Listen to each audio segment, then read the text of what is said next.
या उदाहरणात काय दिलंय तर एक जिल्हा परिषदेची शाळा आहे आणि त्या शाळेतल्या मुलांची संख्या दिलेली आहे आणि ती कशी दिली आहे तर मुलांची संख्या वेगळी दिली आणि मुलींची संख्या वेगळी दिली आहे. आणि त्यावरून आपल्याला विभाजित स्तंभालेख काढायला सांगितलंय. विभाजित स्तंभालेख आणि तो काढताना त्यांनी प्रमाण काय घ्यायला सांगितलंय तर वाय अक्षावर 1 सेंटीमीटर बरोबर 10 विद्यार्थी असं प्रमाण आपल्याला घेऊन विभाजित स्तंभालेख काढायचा आहे. आता खाली जी सारणी दिली आहे त्यात काय दिले तर 5वी, 6वी, 7वी आणि 8वी अशा 4 इयत्तांमधल्या मुलांची संख्या दिली आहे. तर इथे आहे मुलांची संख्या 34, 26, 21 आणि 25. मुलींची संख्या किती आहे 17, 14, 14 आणि 20.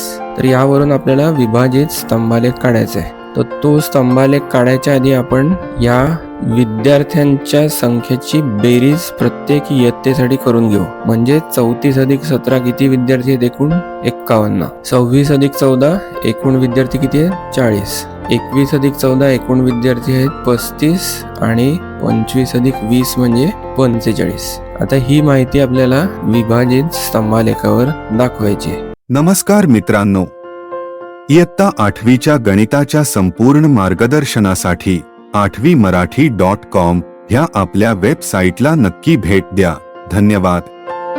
तर इथे हा आपला आलेख आहे. आता त्यांनी आपल्याला सांगितले काय तर वाय अक्षावर म्हणजेच उभ्या अक्षावर 1 सेंटीमीटर बरोबर 10 विद्यार्थी म्हणून इथे मी लिहिणार 10. हा आपला 0 आहे. 0 ते 1 सेंटीमीटर बरोबर 10. 10 ते हा 20. पुढचा किती येईल सेंटीमीटर 30, 40, 50, 60, 70, 80, 90 आणि 100. हे झाले विद्यार्थी. म्हणजेच वाय अक्षावर आपण काय घेतले तर विद्यार्थी आणि एक्स अक्षावर आपण घेणार आहोत इयत्ता. तर अशा प्रकारे आपण एक्स अक्षावर सगळ्या इयत्ता लिहून घेतलेल्या आहेत. आता आपण विभाजित स्तंभालेख काढायला सुरुवात करूया. तर आधी 5वी साठी काढूया. तर 5वी साठी मुलांची संख्या किती आहे 34, मुलींची संख्या किती आहे 17, म्हणजे एकूण किती आहे तर 51. तर हा आलेख काढायच्या आधी मी हा स्क्रीन झूम करून घेतो म्हणजे आपल्याला तो व्यवस्थित दिसेल. तर 5वी साठी मुलं किती आहेत 34 बरोबर.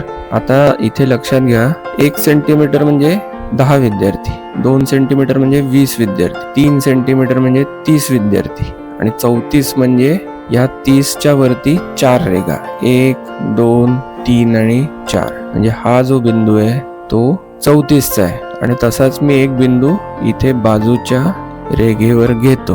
तर ही काय झाली मुलांची संख्या. त्याच्यावर मुलींची संख्या किती आहे 17. आता इथे तुम्हाला 40 दिसत आहेत म्हणजे 40 विद्यार्थी अधिक 10 म्हणजे हे झाले 50 विद्यार्थी. 51 म्हणजे किती एक रेघ वरती.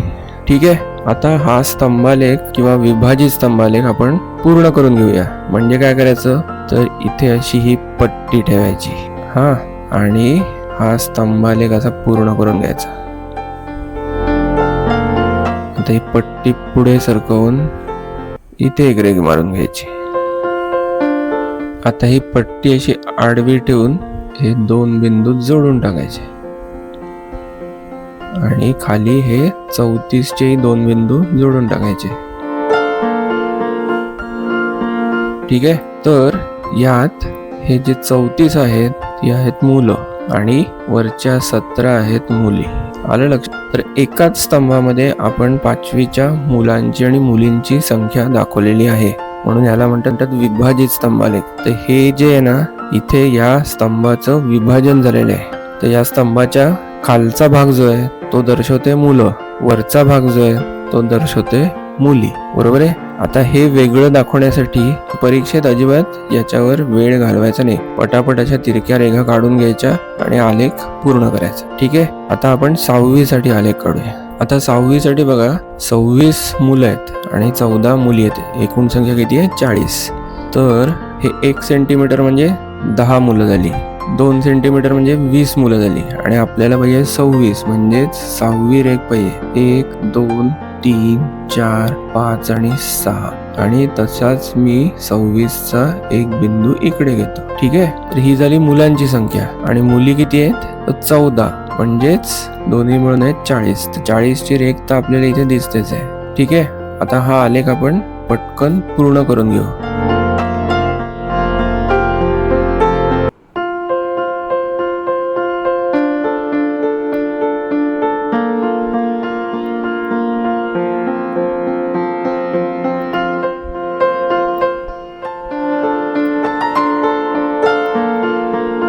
तर 6वीच्या या आहेत वरच्या 14 मुली आणि खाली 26 आहेत मुलं. आलं लक्षात? अशा प्रकारे आपण 6वीचा विभाजित स्तंभालेख काढलेला आहे. आता 7वीचा काढूया आणि त्यानंतर 8वीचा काढूया. आता 7वीसाठी 21 मुलं आहेत आणि 14 मुली आहेत. एकूण संख्या आहे 35. तर 1 सेंटीमीटर बरोबर 10, 2 सेंटीमीटर बरोबर 20, 21 मुलं म्हणजे एक रेघ वरती, म्हणजे हे 2 बिंदू झाले. आणि 14 मुली आहेत म्हणजेच इथे झाले 30 आणि 14 मुली म्हणजे 35 झाले. 1, 2, 3, 4 आणि 5 हा झाला 35. आता हा स्तंभ आपण पूर्ण करून घेऊ.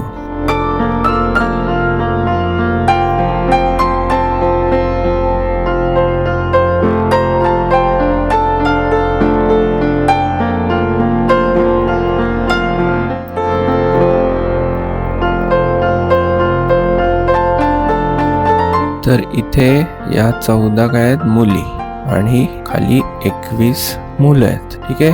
तर हा झाला 7वीचा विभाजित स्तंभालेख. आता आपण 8वीचा काढूया. आता 8वीत 25 मुलगे आहेत आणि 20 मुली आहेत. एकूण संख्या आहे 45.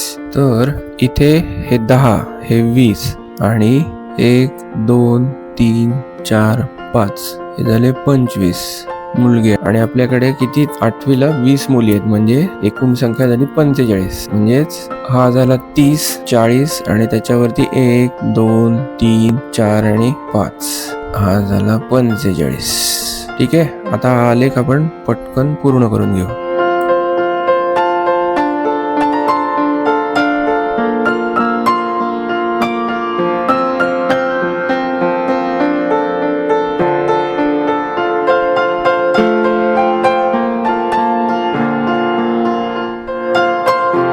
तर वरच्या या 20 आहेत मुली आणि ही 25 मुलं. आलं लक्षात? तर अशा प्रकारे आपल्याला जी जिल्हा परिषदेतल्या शाळेतल्या मुलांची सांख्यिक माहिती जी दिली होती त्यावरून आपण हा विभाजित स्तंभालेख काढलेला आहे. आलं लक्षात? विभाजित स्तंभालेख म्हणजे काय याच्यावर आपला एक वेगळा व्हिडिओ आहे, त्याची लिंक मी डिस्क्रिप्शन मध्ये देतोय. तो व्हिडिओही तुम्ही आधी जाऊन बघा म्हणजे तुम्हाला विभाजित स्तंभालेख म्हणजे काय ते नीट समजेल. ठीक आहे. तुम्हाला जर हा व्हिडिओ आवडला असेल तर कृपया लाईक करा. त्याचप्रमाणे तुमच्या मित्रमैत्रिणींबरोबर जास्तीत जास्त शेअर करा. आणि सगळ्यात महत्त्वाचं काय तर कृपया आपलं हे चॅनल सबस्क्राईब करा. धन्यवाद.